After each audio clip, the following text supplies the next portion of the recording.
Assalamualaikum warahmatullahi wabarakatuh. Perkenalkan, nama saya Reni Siti Rosmiati dari kelas akuntansi 22B. Di sini saya akan menjelaskan tentang soal ujian akhir semester Al-Islam dan Kemuhammadiyah. Yang pertama, jelaskan bagaimana sejarah penguasaan ilmu pengetahuan dalam Islam, lalu fase kemunduran umat Islam hingga terjadinya pemisahan antara ilmu dan agama di Barat. Fase penguasaan Islam terjadi pada Kekhalifahan Abbasiyah atau Bani Abbasiyah. Kekhalifahan Abbasiyah atau Bani Abbasiyah adalah kekhalifahan ketiga Islam untuk meneruskan Nabi Muhammad SAW. Kekhalifahan ini didirikan oleh dinasti keturunan dari paman Nabi Muhammad, yaitu Abbas bin Abdul Muthalib. Kekhalifahan Abbasiyah memindahkan ibu kota pemerintahan dari Damaskus ke Baghdad. Selama 5 abad pemerintahannya, kekhalifahan ini berhasil menjadikan dunia Islam sebagai pusat pengetahuan dunia. Selama masa pemerintahannya, kekhalifahan Abbasiyah menerapkan pola pemerintahan yang berbeda-beda, sesuai dengan perubahan politik, sosial, dan budaya. Kekuasaan dinasti ini berlangsung selama 5 abad, yakni dari tahun 132 Hijriah atau tahun 750 Masehi sampai dengan 656 Hijriah atau 1258 Masehi. Sementara pemimpin yang berhasil membawa kekhalifahan Abbasiyah pada masa keemasannya adalah sebagai berikut. Al-Mahdi pada tahun 775 sampai 785 Masehi. Perekonomian yang mulai meningkat, utamanya peningkatan di sektor pertanian melalui irigasi dan peningkatan hasil pertambangan seperti perak, emas, tembaga, dan besi. Lalu ada Harun ar-Rasyid dan Al-Ma'mun anaknya. Kekayaan negara yang banyak dimanfaatkan untuk keperluan sosial. Selama masa pemerintahan, Bani Abbasiyah berhasil mengkonsolidasikan kembali kepemimpinan gaya Islam dalam menyuburkan ilmu pengetahuan.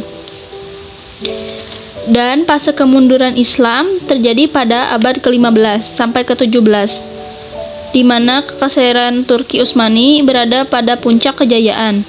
Peradaban Turki Utsmani sangat maju mengalahkan kerajaan-kerajaan Eropa. Di masa kepemimpinan Sultan Sulaiman I, kebudayaan, ilmu pengetahuan, dan perdagangan berkembang pesat. Namun, setelah sang sultan wafat, Turki Utsmani mengalami kemunduran. Faktor yang menyebabkan kemunduran Turki Utsmani yaitu penggantinya Sultan Sulaiman I yang tidak bisa mengendalikan sistem pemerintahan. 2. Korupsi merajalela dan gaya hidup berpoya-poya. 3. Terjadinya pemberontakan pasukan bayaran yang membangkang. Dan yang terakhir, stagnasi bidang ilmu dan teknologi militer dan tidak diimbangi dengan ilmu pengetahuan, sehingga tidak adanya pembaharuan.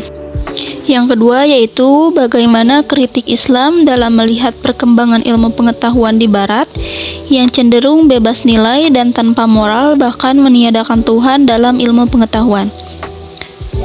Ilmu pengetahuan tanpa didasari dengan ilmu agama sama saja dengan ilmu yang tidak mempunyai adab, maka akan membuat seseorang menjadi angkuh dan sombong. Pada dasarnya, ilmu dan agama itu saling melengkapi. Dalam hubungan dialogis antara keduanya, agama bisa mendukung kegiatan ilmiah, sebaliknya ilmu umum atau ilmu sains bisa memperbaiki pemahaman religius umat manusia.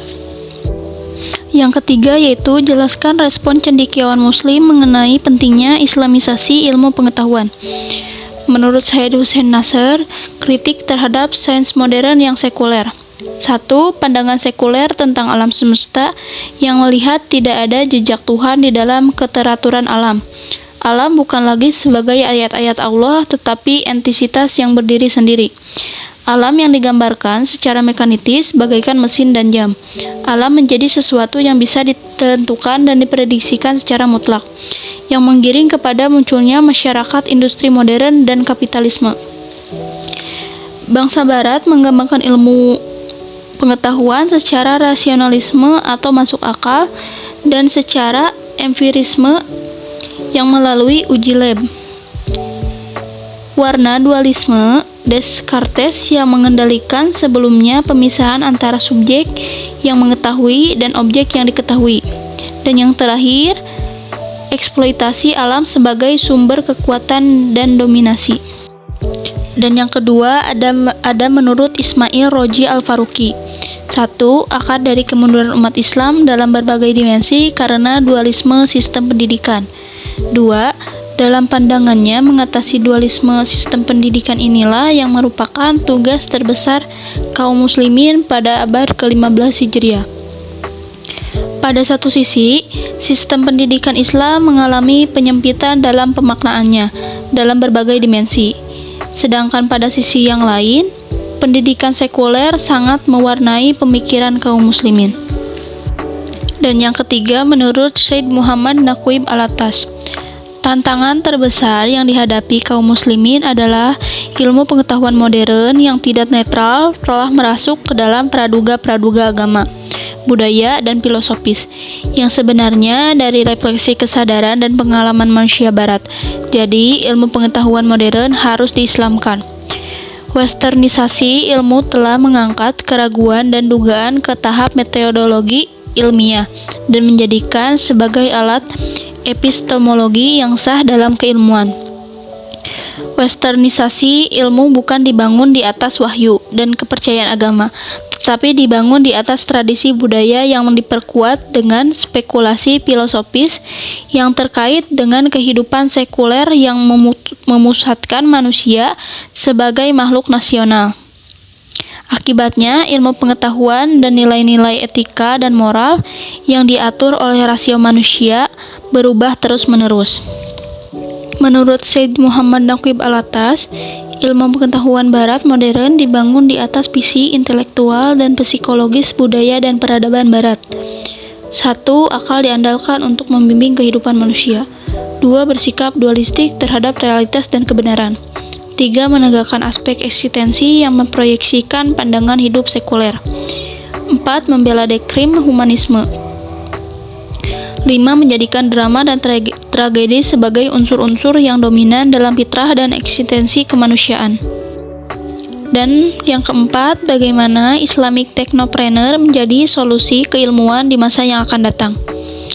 Islamic Technopreneur sebagai cara pandang ilmu pengetahuan yang baru. Islamic Technopreneur sebagai rujukan mengambil dari Al-Quran dan Hadis.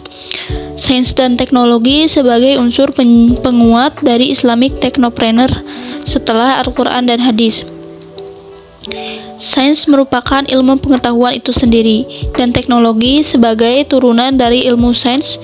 Dan yang ketiga adalah wawasan wirausaha. Dalam rumusan ini, kita akan membedah apa itu Islamic Technopreneur. Prinsip dasar Islamic Technopreneur ialah integrasi ilmu, teknologi, entrepreneur, dan Quran. Aspek etika dan moral masuk dalam pengembangan ilmu pengetahuan. Prinsip tauhid menjadi landasan utama pengembangan Islamic Technopreneur. Tujuan akhir dari Islamic Technopreneur ialah Baidatun Thoyibatun Warobun Gopur, yang artinya negeri yang subur makmur dan yang diridhoi oleh Allah Subhanahu wa Ta'ala, atau dalam bahasa Muhammadiyah, menciptakan masyarakat Islam yang sebenar-benarnya. Mungkin hanya itu saja yang dapat disampaikan. Mohon maaf apabila ada kekurangan dalam pengucapan, karena kesempurnaan hanya milik Allah. Wassalamualaikum warahmatullahi wabarakatuh.